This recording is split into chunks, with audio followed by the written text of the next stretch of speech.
Welcome back ulit mga bossing sa channel natin. Pasensya na kung medyo natagalan ulit sa pag-upload, medyo naging busy kasi sa work. At bago tayo ulit mag-umpisa sa mga hindi pa nali-subscribe ay mag-subscribe na kayo sa para ma-reach na natin ang 1,000 na subscriber. Maraming salamat ulit mga bossing sa nag-subscribe. Ipagpatuloy na natin ang Global Freeze, let's go. Ang mga kaisipan ni Lukeran. Bumalik si Zhang Yi sa kanlungan.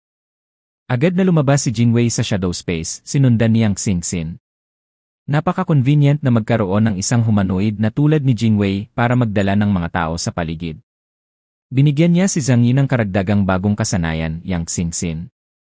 Hindi lamang ito makakatulong sa kanya na pag-aralan ang sitwasyon ng labanan sa panahon ng labanan, ngunit maaari rin itong gamitin ang kakayahan ng Angel of Desire upang tulungan si Zhang Yi na manalo sa ilang partikular na oras. Ang kakayahan ng sistema ng mga patakaran ay isang hindi malulutas na kakayahan. Sa loob ng larangan nito, kung minsan ay maaari pa itong umabot sa antas ng intensity. Kahit na ang mga alien tulad ng Heavenly Dragon King na umabot na sa Epsilon level ay maaapektuhan. Ngunit medyo nagsasalita, kung ang kakayahan ay hindi nakakatugon sa mga kondisyon na nagpapalitaw, kung gayon ang kakayahan ng gumagamit ng sistema ng panuntunan ay magiging lubhang mahina. Sa madaling salita, ito ay isang tabak na may dalawang talim. Ang paglitaw ni Jingwei ay bumuo ng isang magandang samahan at perpektong nalutas ang mga pagkukulang sa kakayahan niyang Xingxin. Hanggat walang nangyayari sa kanyang host, maaari siyang palaging magtago sa anino ng host. Si Zhang Yi ay pangunahing gumaganap ng depensa at karaniwang mahirap pumatay, kaya ang kaligtasan nina Jingwei at yang Xingxin ay lubos na masisiguro. Isa lang itong perpektong closed loop. Lahat ng tao sa bahay ay nagtipon at tinanong si Zhang Yi kung paano ang labanan. Lahat ng nangyari ngayon ay labis nilang ikinagulat. Hindi pa nila naramdaman ang mapang-aping kapangyarihan ng mga dayuhang Epsilon class sa ganoong kalapit na hanay gaya ng naramdaman nila ngayon. Ang kapangyarihan na maaaring mag-trigger ng tsunami at bumaha sa isang lungsod ay lubhang nakakatakot. Niyakap ni Zhang Yi si Zuker at yang siya at bumiti ng mahina, ayos lang. Pinatay ko na ang lalaking iyon. Pagkatapos ay nakahinga ng maluwag ang lahat. Hinawakan ni Fatixu ang kanyang mataba na mukha sa kanyang mga kamay at bumuntong hininga. Sa kabutihang palad, boss, ikaw ay matalino at maagang natuklasan ang kanilang pagsasabuatan. Kung hindi ko maisip kung ano ang magiging resulta. Si Liang Yu at ang iba ay nakasimangot, hindi natutuwa matapos marinig ang mga salita ni Fatixu. Ang mundong ito ay puno pa rin ng mga panganib. Lalo na nang maging mas makapangyarihan si Zhang Yi, naging mas malakas din ang mga kalaban na kailangan nilang harapin. Siyempre, hindi nito dapat sisihin si Zhang Yi, ngunit mag-alala tungkol sa hinaharap. Pagkatapos ng katapusan ng mundo, ang mahihina ay maaari lamang mabuhay ng isang walang katiyakan na buhay araw-araw, at maraming tao ang namamatay sa mga sitwasyon na hindi nila maintindihan. At least, may pagkakataon pa silang protektahan ang sarili nila. Hiniling ni Zhang Yi na maupo ang lahat sa sala, at gumawa siyang siya ng maiinit na inumin para sa lahat. Pagkatapos ng nakakatakot na gabi, ang isang tasa ng mainit na inumin ay makakapagpatahimik sa kalooban ng lahat. Kailangan pa nating palakasin ang pagtatanggol ng kanlungan sa hinaharap. Hindi ka maaaring magpakalma sa pagsasanay ng iyong mga supe. Sinabi ito ni Zhang Yi at malamig na tumingin kay Fatixu, lalo na ikaw, Fatixu. Ikaw ang pinakatamad dito. Nilunok ni Fatixu ang kanyang laway at tumango. Huwag kang mag-alala, boss, tiyak na makikinig ako sa iyo at magsasanay ng mabuti. Malamig nang umuso si Zhang Yi, hilahin siya pababa, mayroon ka lang 3 minutong init. Kailangan kong hayaan si Uncle Yu na sanayin ka ng mabuti sa hinaharap. Si Fatixu ay isang baboy, kaya dapat siyang bantayan, kung hindi, tiyak na siya ay magiging tamad sa lalong madaling panahon. Kung hindi ka magsumikap in the future, pipigilan mo lahat, haha. Ngumisi si Zhang Yi. Ipapadala kita sa base ng Chaoyu sa tabi ng dagat at hahayaan kang tumapak sa generator. Biglang namutla sa takot ang mukha ni Fatixu at mabilis niyang sinabi, Boss, hindi mo dapat. Siguradong magsusumikap ako at hinding-hindi kita pipigilan. Hindi binibiro ni Zhang Yi si Fatixu. Pagkatapos ng lahat, siya ay isang alien sa antas ng Delta, at si Zhang Yi ay gumastos din ng isang tiyak na halaga ng mga mapagkukunan sa kanya. Sa anumang kaso, magaling din siyang manlalaban. Kung magpapatuloy siya sa paghina sa hinaharap, maaari rin niyang ipadala siya sa Chaoyu base upang palitan ang kanyang lakas sa pakikipaglaban at makakuha ng magandang pagsasanay. Hinawakan niyang Xingxin ang kanyang baba sa isang kamay, itinaas ang isang guya, at bahagyang umindayog gamit ang kanyang mga paa na nakasuot ng brown na leather na sapatos. Gayunpaman, ang paggawa lamang nito ay hindi lubos na mapapabuti ang kaligtasan ng kanlungan. Kaya natin ang mga alien sa ibaba ng Epsilon kahit wala ka dito kuya. Ngunit sa pagharap sa Epsilon at sa itaas, kami ay karaniwang walang kapangyarihan na lumaban. Hinaplos ni Zhang Yi ang kanyang ulo. Sa isip niya ay naguguluhan pa rin siya sa sinabi ng Dragon King bago siya namatay. Kanran, bigyan mo ng pansin ang bagay na ito. Gamitin ang malaking halaga ng mga armas at kagamitan na nakuha namin mula sa Blizzard City, kabilang ang mabibigat na armas at braso ang kanlungan sa lalong madaling panahon. Sa depensa naman, full capacity na ang depensa ng shelter. Hindi ko talaga maisip kung paano ito mapapabuti. Nagsalita si Zhang Yi mula sa kanyang puso. Nang itayo ni Prinsipe Sheng Jingguo ang bahay na ito ay batay sa mga pamantayan ng Doomsday Fortress. Hanggat hindi direktang pinaputok ang bomb, maaari itong humarang. May mga materyales na mas malakas kaysa sa mga materyales sa gusali, tulad ng Edelman metal. Ngunit maging ang rehiyon ng Jiangnan ay hindi makakagamit ng ganoon kalaking dami ng adamant na metal upang magtayo ng isang malaking silungan. Sa oras na ito, bahagyang nag-alinlangan si Lukeran, ngunit dahan-dahan pa ring sinabi. Kuya Zhang Yi, ako may ideya ako. Napatingin sa kanya ang lahat, iniisip kung ano ang gustong sabihin ng henyong mekaniko na ito. Keran, kung may ideya ka sabihin mo lang. Sabi ni Zhang Yi kay Lukeran na may nakapanghihikayat na tingin at ngiti. Nabigyang inspirasyon si Lukeran, umupo ng tuwid at sinabi. Sa totoo lang, dahil na-absorb ko ang source spirit na ibinigay mo sa akin, kapatid, malinaw na nararamdaman ko na ang kapangyarihan ng Divine Machine Control ay naging mas malakas. Bumaba ang tingin niya sa mga kamay niya. Dahil maghapon siyang nananatili sa studio, nagkakaroon na ng makapal na kalyo ang kanyang mga kamay. Ang mga kamay na ito ay napakahusay at makapangyarihan. Noong una kong gisingin ang aking kakayahan, naisip ko na lang na kaya kong manipulahin ang istruktura ng bagay. Kaya kong pilipitin ang metal, pag-aralan ang istruktura ng bagay, at kahit na makaamoy ng mga ordinaryong materyales gamit ang aking mga kamay. Ngunit ngayon, mayroon akong mas malinaw na pakiramdam. Ang aking mikroskopiko na kontrol sa bagay ay naging mas at mas tumpak. Maaari ko ring maabot ang istruktura ng mga molekula. Habang nagsasalita siya, parang natatakot siyang hindi maniwala sa kanya ang lahat, inabot niya ang isang basong tubig sa mesa. Sa sumunod na sandali, nakita ng lahat ang isang napakamahiwagang eksena. Ang pinong baso ng tubig na tasa ay naging isang tumpok ng pinong hinating material tulad ng buhangin sa harap ng mga mata ng lahat, at pagkatapos ay natapon sa coffee table. Alam na ito ni Zhang Yi. Dahil mismo sa kakayahang ito ay nagawa niyang baguhin ang kanyang mga baril nang hindi umaasa sa malalaking instrumento at kahit na pag-aralan ang komposisyon ng genetic medicine ng Blizzard City. Tumingin si Lukeran kay Zhang Yi at sinabing may nag-aalab na mga mata, nararamdaman ko na kung mas lumakas ang kakayahan ko, baka makalusot ako sa mas malalim na microscopic realm. Pagdating ng panahon, siguradong makakapag-research ako ng mga materyales na mas malakas kaysa sa kasalukuyang mga materyales sa gusali. Ang teknolohiya ay kapangyarihan. Ang mga marka ng pisika ni Zhang Yi ay hindi perpekto. Kaunti lang ang alam niya sa sinasabi ni Lukeran. Kahit na naintindihan niya ang ilang mga propesyonal na termino, hindi niya gaanong naintindihan. Gayunpaman, naintindihan niya ang isang bagay.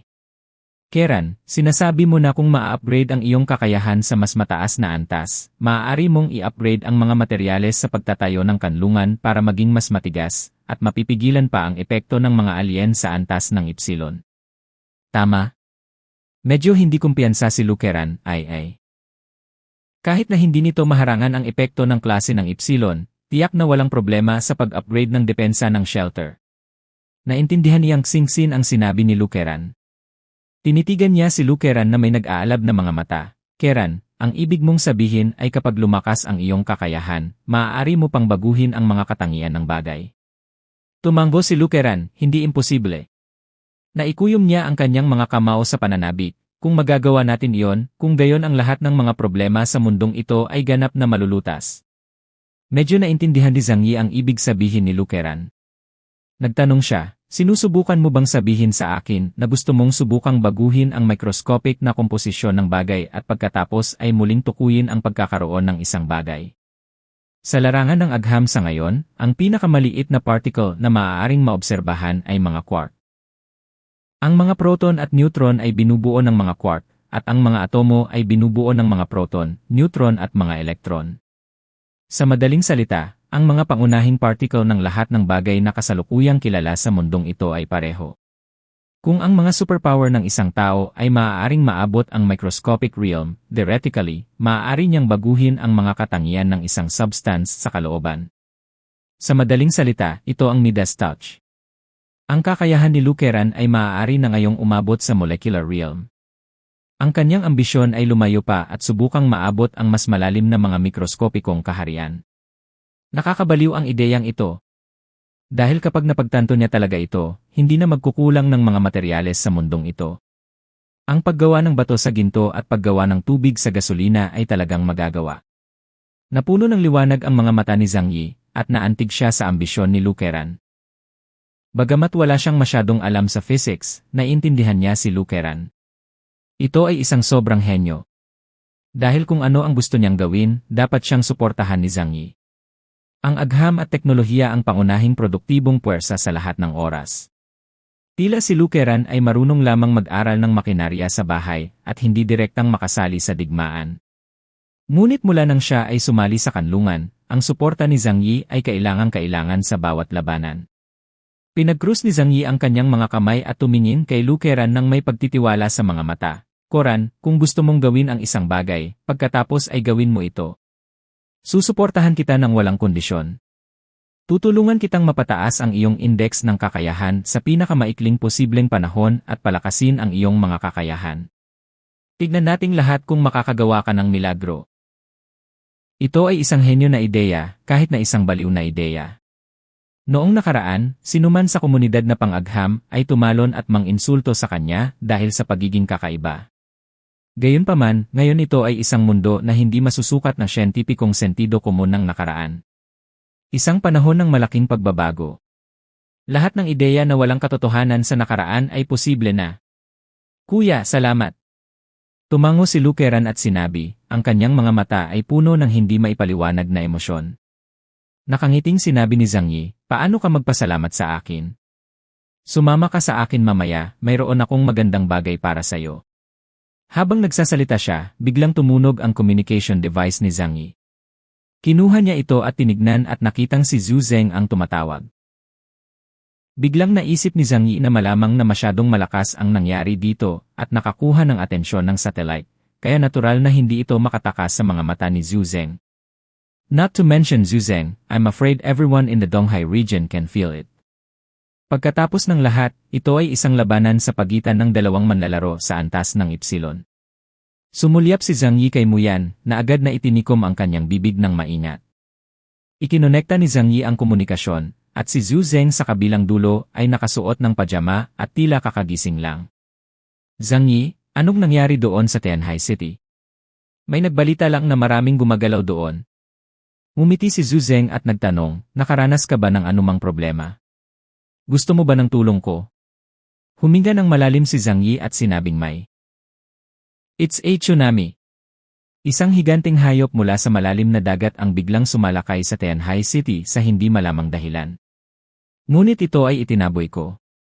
Puno ng pagkalito ang mukha ni Zhang Yi, na parang hindi niya maintindihan kung bakit sinalakay ng Sea Beast ang Tianhai City. Hindi niya sinabi kay Zhu Zeng ang totoo. Tungkol sa Haring Qianlong, marami pa ring sikreto ang nakatago sa kanya, at ayaw muna ni Zhang Yi na malaman ng iba sa ngayon. Kung hindi, siguradong magiging curious ang mga tao sa itaas kung paano nakaligtas ang Heavenly Dragon King at kung paano siya na-promote sa Epsilon. Kung patuloy na imbestigahan ang usapin, magdudulot ito ng maraming problema kay Zhang Yi. Sumimangot si Zhu Zeng at nagtanong na may napakaseryosong ekspresyon, may kaugnayan ba ito kay Xingdao? Nakangiting tumango si Zhang Yi at hinarap ito pagkatapos ng haha. Kung maniwala man si Zhu Zeng o hindi, wala siyang pakialam. Anyway, ang Haring Qianlong ay pinatay niya at walang ibang makakaalam ng anuman. Pagkatapos tapusin ang tawag, tumingin si Zhang Yi kay Muyan. Tara na, oras na para bawin kita. Tahimik na kinuyom ni Muyan ang tasa sa kanyang kamay. Ayaw na talaga niyang bumalik. Bagamat ito ang unang pagkakataon na pumunta siya sa tahanan ni Zhang Yi, ang lugar na ito ay nagpaginhawa sa kanya. Nariyan ang init ng tahanan. Hindi tulad ng malamig at malupit na Blizzard City. Pero tahimik pa rin siyang tumayo mula sa sofa. "You did a good job this time, tatandaan ko." Sabi ni Zhang Yi sa kanya at saka binuksan ang dimensional na pinto.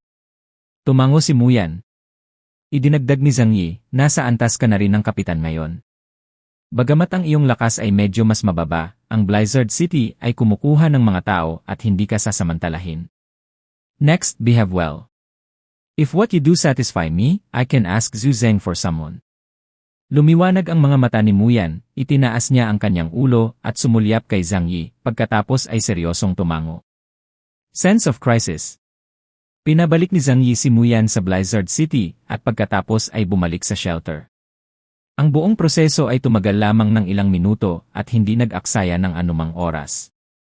Si Yang Xingxin ay humigop ng mainit na gatas at sinabi kay Zhang Yi, "Siya ay napakahusay na tao, maaari kang manatili. Kailangan ko siyang suriin muli." Mahinahong sinabi ni Zhang Yi, "Hindi lahat ay makapasok sa aking kanlungan. Ang katapatan ay palaging ang unang prinsipyo. Kung hindi, ang isang tamad na tao tulad ni Fatih Xu ay matagal nang pinalayas ni Zhang Yi." Umiti si Yang Xingxin at nagsabi, "Ito, ngunit mahirap subukan. Ang mga taong tulad nito na nakaranas ng buhay at kamatayan sa apokalipse ay partikular na mahusay sa pagpapanggap."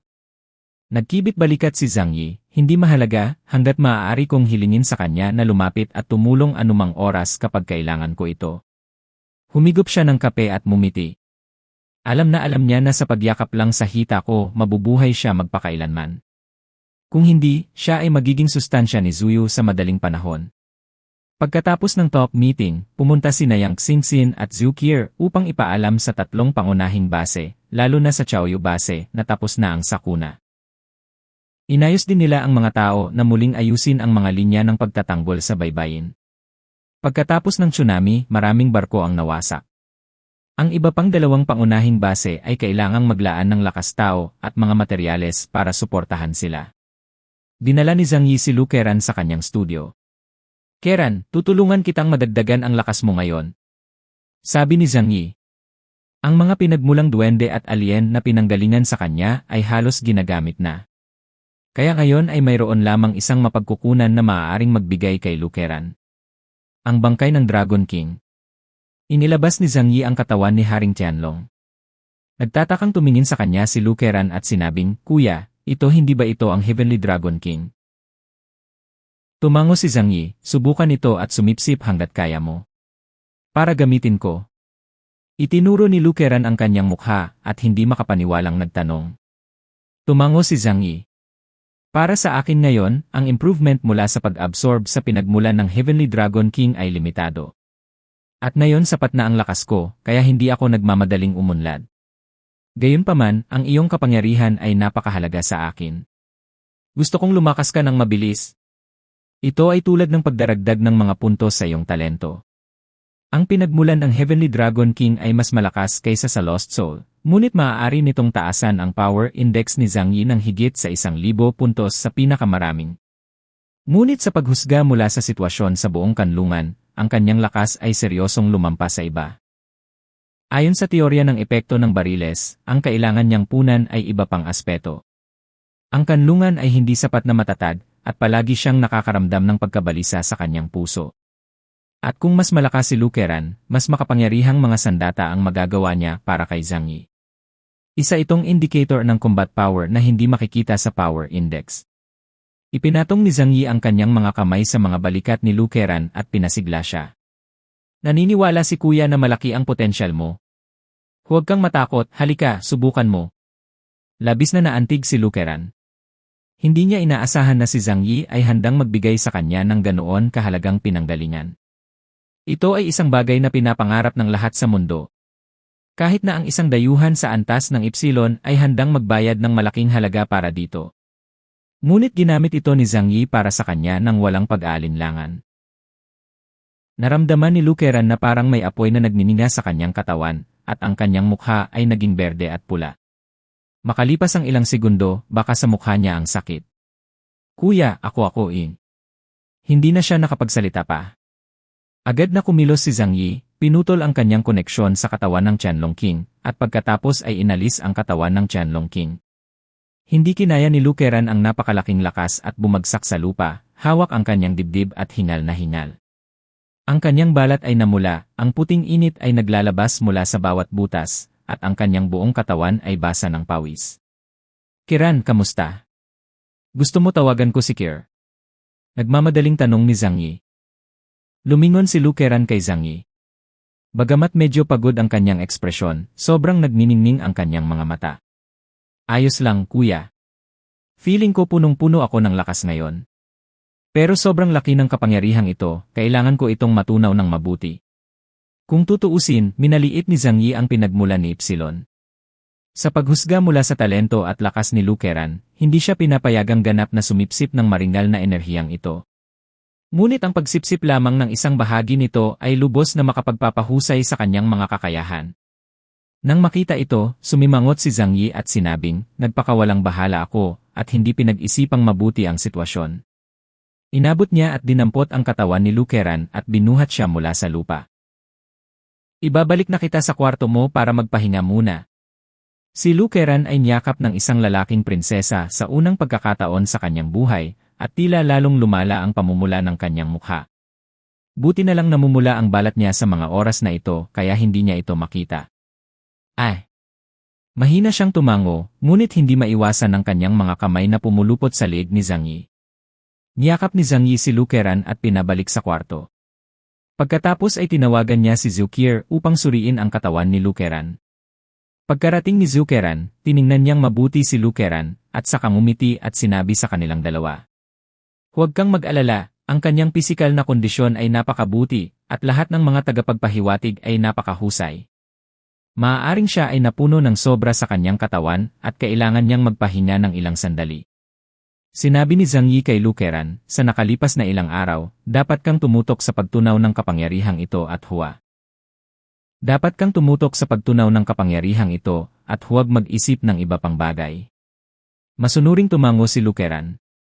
Ipinikit niya ang kanyang mga mata at dahan-dahang naramdaman na habang ang kanyang kapangyarihan ay patuloy na lumalakas, ang kanyang katawan ay sumailalim sa ilang malinaw na pagbabago. Tila nakikita niya ang kanyang dugo na dumadaloy sa mga daluyan ng dugo, at ang mga pulang selula ng dugo ay parang matingkad na pulang persimmon na marahas na umaagos sa plasma. Madilim na ang gabi at medyo pagod na si Zhang Yi matapos dumaan sa isang malaking labanan. Ang pisikal na pagsusumikap ay wala, ngunit ang presyon na dala ng Heavenly Dragon King ay hindi maliit. Ang mga estranghero sa kaharian ng Epsilon ay talagang mahirap patayin. Sa kondisyon na ang kanyang power index ay talagang nauuna sa Heavenly Dragon King, kailangan pa rin niyang gamitin ang mga kakayahan ni Namuyan at Yang Xingxin, at patayin ang Heavenly Dragon King kapag may intensyon siyang mamatay. Ipinapakita nito kung gaano kakilakilabot ang mga dayuhan o hayop sa kaharian na ito.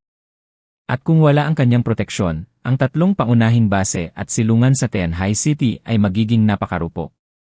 Binanlawan ni Zhang Yi ang kanyang katawan ng mainit na tubig at bumulong. Dapat kong palakasin ang kapangyarihan sa paligid ko. Ginagawang ginto ang bato.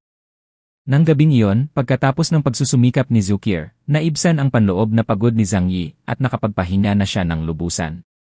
Gayunpaman, hindi niya nakalimutan ang sinabi ng Dragon King bago siya namatay. Isla ng bituin. Mahamog na ibaba. Bangin. Itim na nakabaluti werdo. Ang mga salitang ito ay nagtagal sa kanyang isipan at hindi maalis sa loob ng. Ang mga alon ng maingay na bulungan ay umalingaw-ngaw sa kanyang mga tainga, tulad ng isang magulong daldal. Ngayon, maaari na lamang niyang ipagpatuloy ang pag-improve ng kanyang lakas at pagpapahusay sa mga kakayahan sa pagtatanggol ng kanlungan upang matiyak na siya at ang kanyang mga kaibigan ay hindi makakaranas ng sakuna sa katapusan ng mundo. Ang mga tao ay palaging nangangailangan ng isang daungan, ang katawan ay pangalawa, at ang kaluluwa ang pinakamahalaga. Sanay na ngayon si Zhang Yi sa pakiramdam na kasama ng kanyang pamilya. Hindi niya maisip ang sakit na mararanasan matapos mawala ang mga kapamilyang ito. Kaya simula sa susunod na araw, pinataas niya ang pangangasiwa ng kanyang mga kasosyo sa kanlungan. Ang bawat tao ay dapat mag-ehersisyo at subukan ang kanilang makakaya upang maging pamilyar at mapabuti ang kanilang mga kakayahan. At si Zhang Yi mismo ay nasisipsip din ang natitirang pinagmulan ng Haring Qianlong. Sa Apokalipse, hanggat ang isang tao ay may sapat na lakas ng kakayahan, maaga o huli ay magkakaroon siya ng pagkakataong tumayo. Ang antas ng kakayahan ni Gao Qianwu ay delta din, at ayon sa obserbasyon ni Zhang Yi, ang kanyang potensyal na antas ay maaaring lumampas pa kay Lu Dahai. Sa makatuwid, inilagay siya ni Zhang Yi sa Chaoyu base para sa pansamantalang pagsasanay.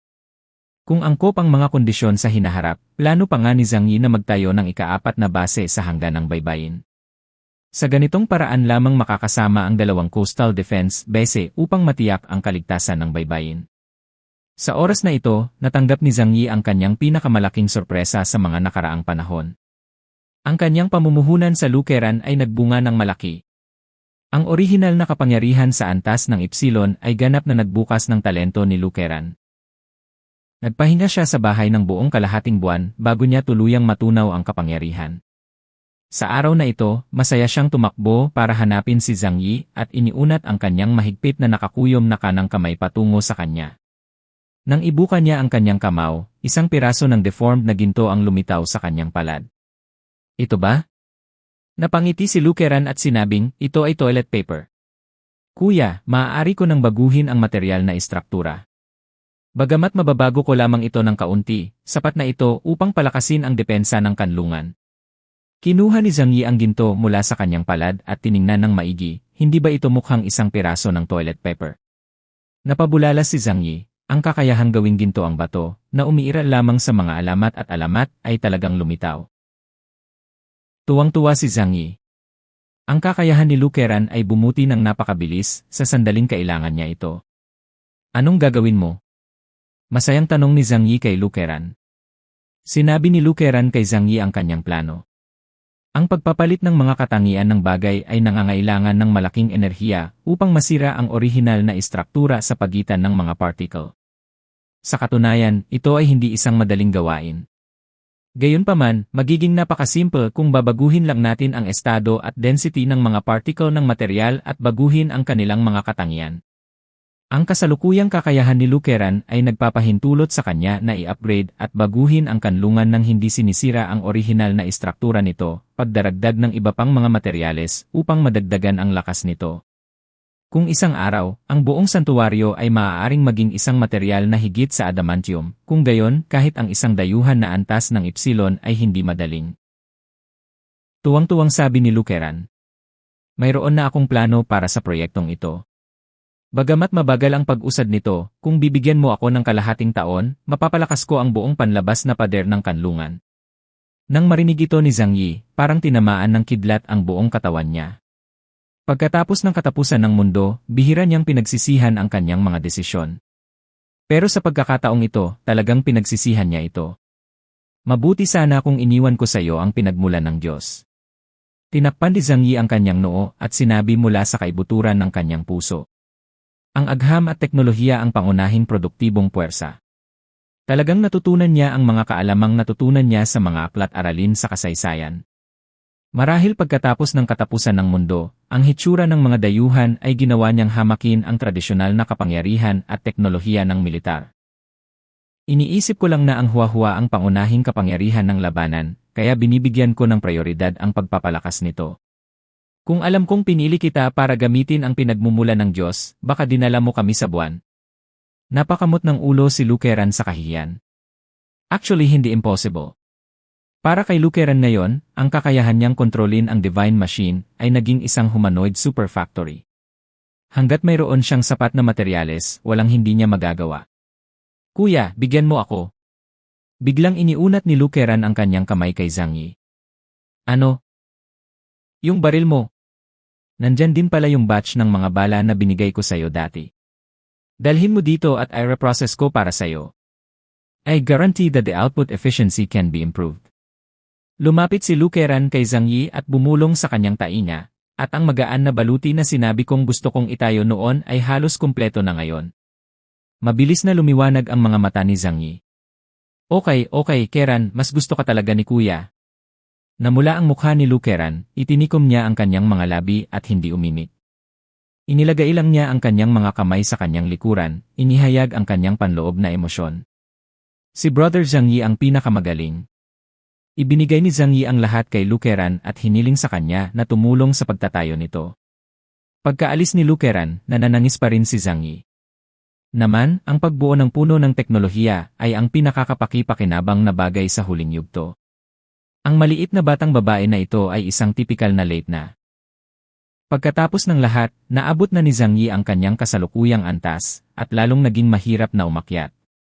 Ngunit ang mga bato mula sa iba pang mga bundok ay maaaring umatake sa Jade, at gamit ang kapangyarihan ng agham at teknolohiya, ang kanyang kabuang lakas ay maaaring lubos na mapabuti. Pagkatapos ng walang tulog na gabi ng trabaho, sa wakas ay nakumpleto ni Lukeran ang isang bagong pag-upgrade ng mga armas at kagamitan ni Zhang Yi. Nang ibigay niya ang mga armas at bala kay Zhang Yi, bagamat mukha siyang pagod, hindi niya mapigilan ang pananabik sa kanyang mukha. Wala nang higit na nakakaganyak sa isang machinist kaysa sa pagkamit ng isang malaking tagumpay sa teknolohiya. Pag-upgrade ng koponan. Kinuha ni Zhang Yi ang binagong sandata mula sa kamay ni Lukeran, at nagulat siya nang makitang mas magaan ang sandata sa kanyang kamay. Ang malaking sandata ng sniper mine, na tumitimbang ng higit sa 10 kilo, ngayon ay tumitimbang ng hindi bababa sa 1 katlo na mas mababa.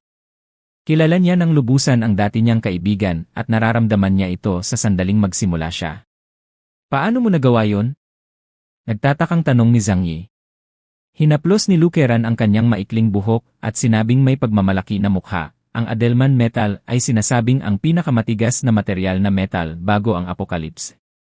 Ngunit hindi iyon nangangahulugan na magiging pareho pa rin ito pagkatapos ng apocalypse. Ipinagsama kong muli ang molecular structure batay dito at nagdagdag ng mga bagong curing materials.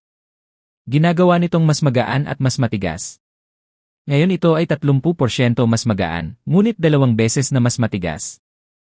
Kaya kapatid, kahit na maging doble ang lakas mo sa hinaharap, hindi mo kailangang mag-alala na ang mga sandata ay hindi makakasabay sa iyong pagtaas ng lakas. Lubusang lumiwanag ang mga mata ni Zhang Yi. Magandang balita ito para sa kanya. Tulad ng alam nating lahat, bilang isang dayuhan na nakabase sa kalawakan, ang kakayahang makipaglaban sa suntukan ni Zhang Yi ay palaging kanyang pagkukulang. Bagamat matagal na siyang nakatanggap ng pagsasanay, ang kanyang pisikal na fitness ay hindi bababa sa isang sundalo. Ngunit ang paghawak ng isang malaking sniper na tumitimbang ng higit sa 10 kilo sa mahabang panahon ay hindi ganoon kadali para sa kanya. Pagkatapos ng lahat, kadalasan, kailangan niyang hawakan ang bagay na ito at makipaglaban sa iba. Ganoon din sa tambalang pana at pahalang na espada sa kanyang kamay. Kung mas magaan sila at mas mataas ang kanilang katigasan, mas angkop sila para kay Zhang Yi na gamitin ang kanyang kapangyarihan. Galing, Kerry, ang galing mo talaga. Tuwang-tuwa si Zhang Yi. Kung si Lukeran ay hindi nakapagdala ng sobrang lakas sa loob ng maikling panahon, maaari pa niyang ibigay sa kanya ang buong pinagmulan ng Haring Tianlong at hilingin sa kanya na pataasin ang antas ng kanyang kakayahan. Sa lahat ng mga tao sa shelter, ang kakayahan ni Lukeran ay talagang mas mabilis na bumubuti. Dahil bilang mekaniko, kailangan niyang gamitin ang kanyang mga kakayahan. Bahagyang namula ang mukha ni Lukeran at tuwang-tuwa siya. Ang makilala ni Zhang Yi ang pinakamasayang bagay para sa kanya. I want to name this new material after you, kuya. Tawagin mo na lang E-metal. Ano sa tingin mo, kuya? Puno ng pag-asa ang munting mukha ni Lukeran. Paano tatanggihan ni Zhang Yi ang kabaitan ng dalaga? Ngumiti siya at sinabing, iniisip ko noong una na mas mabuting tawagin itong Lu. Ngunit ito ang material na iyong sinaliksik, kaya susundin ko ang iyong opinyon. Gayunpaman, kung ang iyong mga kakayahan ay patuloy na bumubuti, maaari kang makakuha ng mas makapangyarihang mga materyales, di ba? Napakurap si Lukeran, theoretically, ito ay totoo. Pinagsalikop niya ang kanyang mga kamay at sinabing may pag-asa. Tulad ng aking kapatid, pagkatapos ni Epsilon, mayroon kang parehong kapangyarihan tulad ng mga Diyos sa mga alamat at alamat. Kung maaari akong maging katulad ng aking kapatid balang araw, marahil ay makakamit ko ang mechanical ascension. Iba't ibang eksena sa science fiction ang lumitaw sa isipan ni Zhang Yi at Lukeran, at hindi nila maiwasang manabik sa kanila. Darating talaga ang araw na ito. Tumingin si Zhang Yi sa mga mata ni Lukeran at seryosong sinabi. Balang araw, makakahanap ang kapatid ko ng pinagmumula ng Diyos para sa iyo. Hayaang makamit ng iyong mga kakayahan ang isang husay na paglukso. Tuwang-tuwa na ikinuyom ni Lukeran ang kanyang mga kamao, naniniwala si Keran kay kuya. Pagkatapos ng isang gabi ng pagsusumikap, si Lukeran ay pagod na pagod. Bumalik siya sa kwarto niya at natulog. Nakikita ni Zhang Yi na ang pamamaraang ito ng pagbabago ng istruktura ng mga particle ng material ay kumonsumo ng maraming enerhiya. Sa hinaharap, ito ay isang malaking proyekto para kay Lukeran na baguhin ang buong kanlungan. Ngunit si Zhang Yi ay hindi nagkukulang ng oras. Lumilitaw pa rin ang mga bagong estranghero. Ang mga henyo ay parang mga bituin. Palagi silang lilitaw sa mabituing kalangitan pagkatapos lumipas ang madilim na ulap. Pagkatapos ng ludahay, sunod-sunod na lumitaw ang mga mutan. Hindi na sila kailangang pasiglahin ng mga panlabas na bagay upang magmutate, at marami pa nga ang mga aktibong mutan. Ang paliwanag ni Zukier para dito ay ang impluensya ng gamma rays ay nagdulot ng mutasyon sa mga gene ng tao. Maaaring mabilis o mabagal ang prosesong ito. Sa mga unang araw, ang mga tao ay kailangang pasiglahin ng mga panlabas na bagay upang magising. Ngunit sa paglipas ng panahon, ang mga taong may mas mataas na antas ng mutation ay aabot sa isang kritikal na punto at magiging aktibong gigising. Tinawag ito ni Zhang Yi na The Era of Great Mutation. Habang ang iba ay umuunlad, si Zhang Yi ay hindi idle. Lagi siyang nag-ehersisyo. Ngayon ay ganap na niyang naabsorb ang pinagmulan ng Heavenly Dragon King, at ang kanyang superpower index ay umabot na sa 15,000 puntos. Kung makakasalubong niya ulit si Cartier sa oras na ito, hindi na siya makakaiwas gaya ng dati. Sa head-on battle, hanggat wala sa dagat, baka mapatay pa niya si Cartiers. Gayunpaman, walang nakakaalam tungkol sa lahat ng ito maliban sa kanya at sa mga pinagkakatiwalaang kasama sa kanlungan. Walang makakaalam na naabsorb niya ang esensya ng isang ipsilon sa gabing iyon ng snowstorm.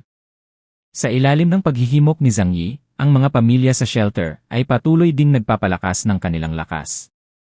Sa pagpapala ng mga fragment ng pinagmulan ng Diyos at ng pinagmulan ng mga duwende, pati na rin ang pinagmulan ng ilang dayuhan sa isla, ang mga kakayahan ng lahat ay lubos na napabuti sa maikling panahon.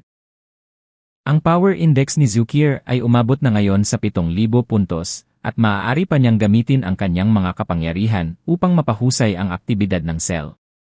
Kung maputol ang mga paa ng isang tao, matutulungan niya ang ibang tao na muling buuin ang mga cell at ayusin ang mga ito. Medyo nakaunat ang balakang ni Fatih Tzu, at 6,800 points lang ang kanyang ability index. Gayunpaman, ayon kay Zhang Yi, ang kanyang kapangyarihan ay hindi mahina, at kung gagamitin ng maayos, maaari niyang maabot ang lakas na humigit kumulang 7,500 puntos.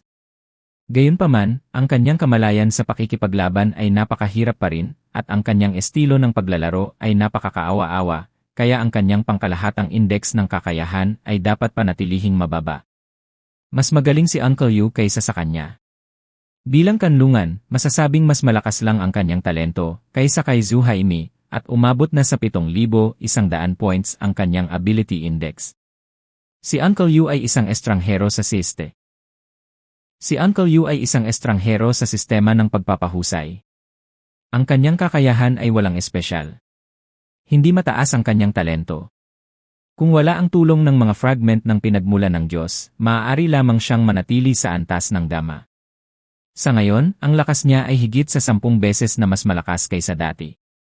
Maaari itong gumanap ng napakahusay na papel sa pang-araw-araw na gawain ng kanlungan.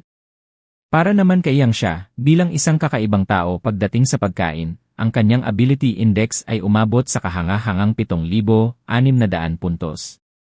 Ang kanyang kakayahan ay mag-iniksyon ng mga supernatural na kapangyarihan sa pagkain at pagkatapos ay gamitin ito bilang mga rasyon ng militar. Dahil mahilig siyang magluto, lalo siyang nagsasanay araw-araw kapag nagluluto. Bilang resulta, mas mataas pa ang kanyang ability index kaysa kay Zukier. Ito ay isang magandang bagay para kay Zhang Yi. Dahil sa ngayon, dalawa lang ang paraan para maibalik niya ang kanyang kapangyarihan, ang pag-inject ng energy potions at pagkain. Obviously, mas gusto niya ang huli. Dahil ang paggawa ng mga potion ng enerhiya ay napakahirap at kumonsumo ng Yi. Salamat sa paghihintay mga bossing, at kung umbaot kayo dito, ay huwag kaliutan mag-subscribe para sa paglago ng ating munting channel. Salamat.